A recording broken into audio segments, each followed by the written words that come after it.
रात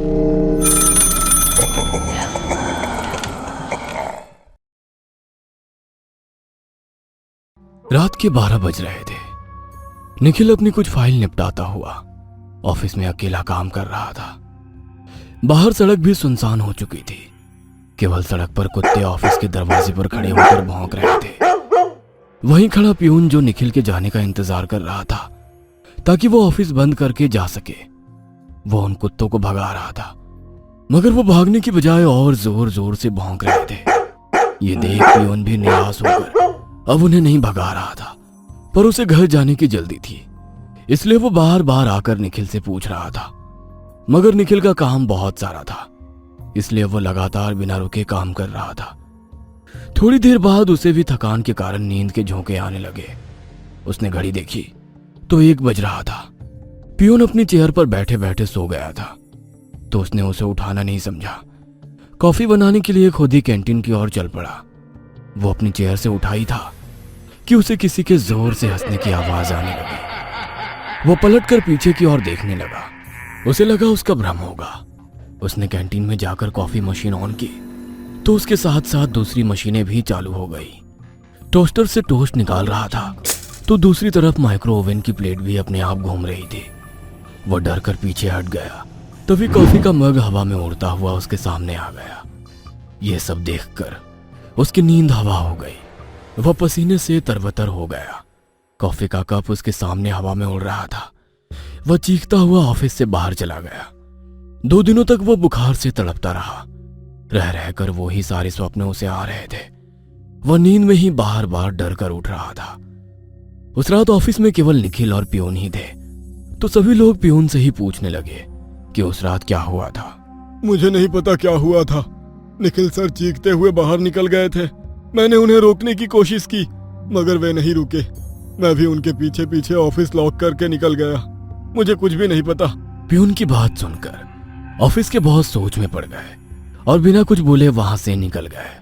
उसी दिन रात को ठीक 12 बजे जब ऑफिस में ऑफिस का मेन गेट खोलकर एक काला चोगा पहने इंसान ने सड़क के दोनों तरफ देखा, फिर खामोशी से ऑफिस में दाखिल हो गया। फिर एक चेयर खिसकाकर वहां से कालीन हटाया और गुप्त दरवाजा खोलकर सीढ़ियों की सहायता से तल घर में दाखिल हो गया। वह दबे पांव खामोशी से आगे बढ़ रहा था। उस तल घर में ढेर सारी ऑफिस की पुरानी फाइलें रखी हुई थी। उन्हीं फाइलों की अलमारी के बीच एक अलमारी को धक्का देकर उसने एक और गुप्त रास्ता खोला और अपने दोनों पैरों की सहायता से जमीन पर बैठकर किसी को प्रणाम करने लगा। उस कमरे में हल्की हल्की लाइट जल रही थी। उसी लाल रोशनी में सामने रखी हुई एक भयानक डायन की मूर्ति नजर आ रही थी। मूर्ति के ठीक सामने पूजा का सामान रखा हुआ था। वो काला चोगा पहना हुआ इंसान मूर्ति की पूजा करने लगा और अजीब से मंत्रों के साथ पहले उसने अपने चोगे में रखा हुआ मुर्गी का बच्चा निकाला और उसकी आहुति दी। उस आहुति के बाद उसके शरीर में अजीब सा कंपन होने लगा। वह बहुत जोर से हिल रहा था। उसका पूरा शरीर पसीने से तरबतर था। फिर कुछ देर बाद जब उसके शरीर का कंपन बंद हुआ, उसने अपने सीधे हाथ के अंगूठे को सामने रखे खंजर से काट लिया और अंगूठे से निकलने वाले रक्त से सामने रखी डायन की मूर्ति को 10 तिलक किया। हे राक्षसी, पिछले 10 वर्षों से मैं आपकी पूजा कर रहा हूँ। आपको हर बार भोग भी देता हूँ, मगर आज तक आपने मुझे आपका साक्षात्कार नहीं कराया। मैंने अपने ऑफिस में आपको जगह दी। एक अघोरी होते हुए भी आम इंसान की तरह आपकी स्थली पर आपका मंदिर बनाकर आपकी पूजा कर रहा हूँ। मेरे मंसूबों को कामयाबी दो। मेरी पूजा स्वीकार करो, स्वीकार करो मेरी पूजा। कहते हुए उस काले चोगे वाले इंसान ने उस मुर्गी के बच्चे का बहता हुआ रक्त अपनी जीभ से चाटा और फिर उस बच्चे का कच्चा मांस खाना शुरू कर दिया। उस काले चोगे वाले व्यक्ति की शक्ल नजर नहीं आ रही थी, मगर अंधेरे में क्रोध के कारण लाल हुई उसकी आंखें कुछ ज्यादा ही चमक रही थी। उसने खड़े होकर वापस सारे चोर दरवाजे बंद किए, ऑफिस से बाहर निकल गया।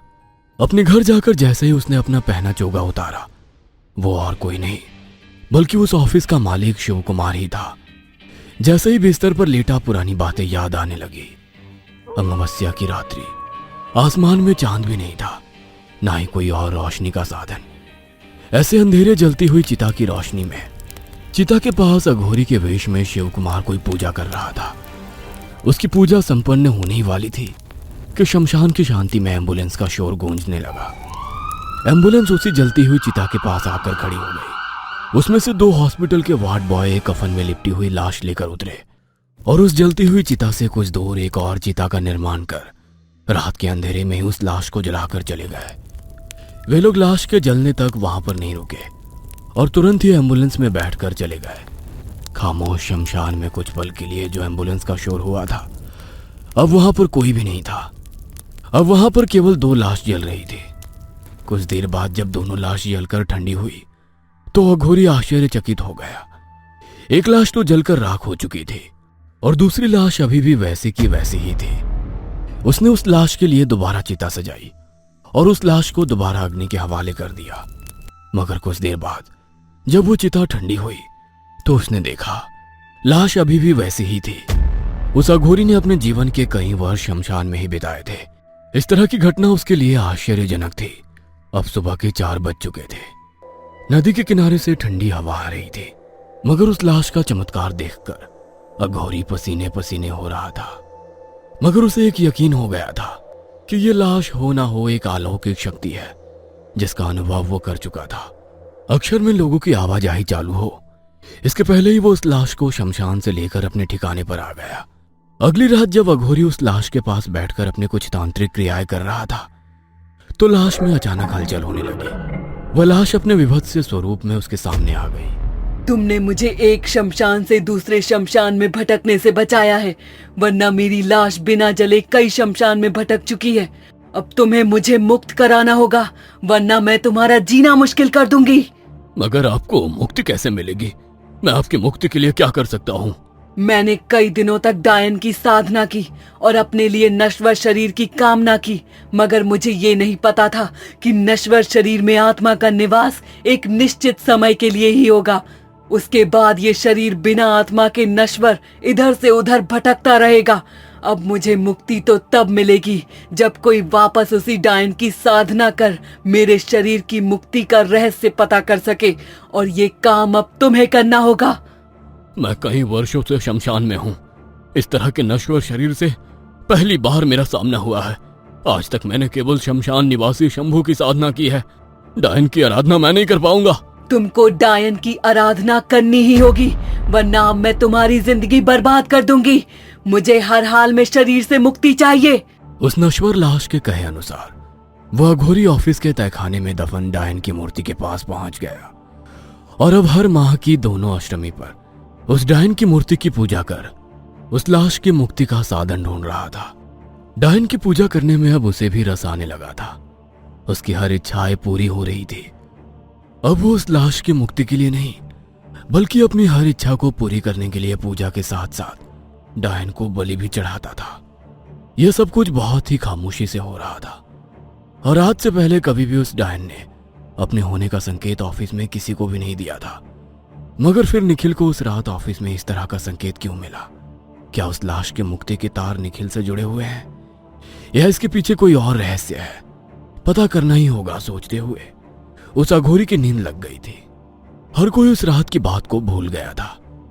ऐसे ही एक अष्टमी की रात को जब वो अघोरी उस ऑफिस में डायन की पूजा कर रहा था, तभी उस डायन की मूर्ति में हलचल होने लगी। अंगड़ाई लेते हुए वो डायन साक्षात उसके सामने खड़ी हो गई थी। डायन का रूप बहुत ही भयानक था। बड़े बड़े दांत, नाखून, लाल लाल आंखें और मुंह से बहता हुआ खून। उसे देख एक बार तो उस अघोरी की चीख निकल गई। उसे डरा हुआ देख डायन जोर से हंसने लगी।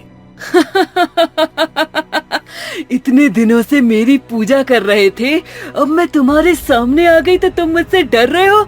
मैं तो तुम्हारी इच्छा पूरी करने के लिए तुम्हारे सामने आई हूँ, मगर उसके पहले तुम्हें बलि चढ़ानी होगी, तभी तुम्हारी मनोकामना पूर्ण हो पाएगी। माह की दोनों अष्टमी पर मैं अपनी मनोकामना पूर्ति के लिए बलि तो चढ़ाता हूँ, और उसके बावजूद तुम्हें अलग से बलि चाहिए? वो बलि तुम्हारी इच्छा से थी, अब तुम्हें मेरी इच्छा से बलि चढ़ानी होगी। बोलो क्या चाहिए? तुम्हारी सेवा में हाजिर हो जाएगी। निखिल चाहिए मुझे। उसके परदादा के कारण ही मैं डायन बनी थी। उसकी मौत के बाद ही मुझे मुक्ति मिलेगी, और मेरी मुक्ति से ही उस नश्वर लाश की मुक्ति संभव है। कहते हुए वो डायन जोर जोर से हंसने लगी। उसकी बात सुनकर वो अघोरी सोच में पड़ गया कि वो निखिल की बलि कैसे चढ़ाएगा। अमावस्या की रात अघोरी ने निखिल को ढेर सारा ऑफिस का वर्क दिया और प्यून को जाने के लिए कह दिया। उसके बाद पूरे ऑफिस में केवल अघोरी और निखिल बचे हुए थे। निखिल, तुम आत्मा या परलौकिक शक्तियों पर यकीन करते हो या नहीं? आप मुझसे पूछ रहे हो? मैंने तो साक्षात अनुभव किया है, वो भी इसी ऑफिस में। वो तो आज रात को आप रुके हो इसलिए मैं रुका हूँ, वरना मैं तो यहाँ पर नहीं रुक सकता। जो कुछ भी तुमने अनुभव किया था उसके पीछे की सच्चाई तुम्हें बताता हूँ। कहते हुए वो अघोरी निखिल को लेकर उस तहखाने में पहुंच गया और उसके सामने डायन की मूर्ति लेकर आया। उस डायन की मूर्ति को देखकर निखिल के चेहरे पर मंद मंद मुस्कुराहट आ गई, मानो निखिल बरसों से उसी की तलाश कर रहा हो। इतनी डरावनी मूर्ति के सामने निखिल को मुस्कुराता हुआ देखकर अघोरी आश्चर्यचकित होकर बोला, निखिल, मैं जानता हूं तुम्हारे मन में कई सारे सवाल होंगे। मैं तुम्हारे सारे सवालों का जवाब दूंगा, मगर उसके पहले तुम्हें मेरे साथ पूजा में बैठना होगा। मानो निखिल भी यही चाहता हो। वह तुरंत ही पूजा में बैठने को तैयार हो गया। जैसे ही ठीक रात के 12 बजे और पूजा संपन्न हुई, डायन की मूर्ति में दोबारा जान आ चुकी थी। मैंने अपना वादा पूरा किया, अपनी बलि स्वीकार करो। कहते हुए अघोरी ने अपने एक हाथ से निखिल का सर पकड़ा और दूसरे हाथ में खड्ग। वह जैसे ही निखिल की गर्दन काटकर अलग करने वाला था, निखिल ने एक झटके में उसके हाथ से खड्ग छीन ली और कुछ मंत्र बोलते हुए डायन की गर्दन तोड़कर अलग कर दी। ये तुमने क्या किया? डायन की बताई हुई विधि से आज मुझे एक लाश का अंतिम संस्कार करना था ताकि वो अपने लोगों के पास जा सके, मगर अब यह सब कुछ संभव नहीं होगा। वो नश्वर लाश आज हम दोनों को खत्म कर देगी, सब कुछ खत्म हो जाएगा। कुछ भी गलत नहीं हुआ है, आप शांत रहिए। मेरा भी मकसद उस लाश को मुक्ति दिलाना ही था। अभी हम लोगों को यहां से निकलना होगा। कहते हुए निखिल ने उस अघोरी का हाथ पकड़ा और उसे लेकर तुरंत बिल्डिंग से बाहर निकल गया। वह बिल्डिंग ताश के पत्तों की तरह गिर गई। अघोरी कभी आश्चर्यचकित होकर टूटी हुई बिल्डिंग की तरफ देखता तो कभी निखिल की तरफ। आप मेरे सवालों के जवाब ढूंढने के लिए उस डायन की मूर्ति के पास लेकर गए थे ना, मगर मुझे पता है कि आपके मन में बहुत सारे सवाल होंगे। वो लाश और किसी की नहीं बल्कि मेरे परदादा की थी, जो डायन की पूजा करते थे। जब उनकी लाश आपके पास पहुंची और आप शिव की पूजा छोड़ डायन की पूजा करने लगे, तब मुझे इस ऑफिस में होने वाली डायन की पूजा के बारे में पता चला। तब मैं सच्चाई पता करने के लिए आपके ऑफिस में आया। दोनों की ही मुक्ति का केवल एक ही उपाय था, एक विशेष पूजा के बाद डायन का सिर धड़ से अलग करना। आपने बलि की पूजा की थी तो बलि तो चुड़ैल ही थी, तो बलि डायन की चढ़ गई और उनका शरीर भी नष्ट हो गया। बुरी शक्तियों की आराधना का नतीजा हमेशा बुरा ही रहता है। पिछले कई वर्षों से मेरे परदादा जी अपनी मुक्ति के लिए भटक रहे थे। कहीं ऐसा ना हो कि आपको भी ऐसी समस्या का सामना करना पड़े, इसलिए मैं आपको भी यही सलाह दूंगा। आराधना करनी है तो शिव की करिए, वही आपको सारी सिद्धि प्रदान कर सकते हैं।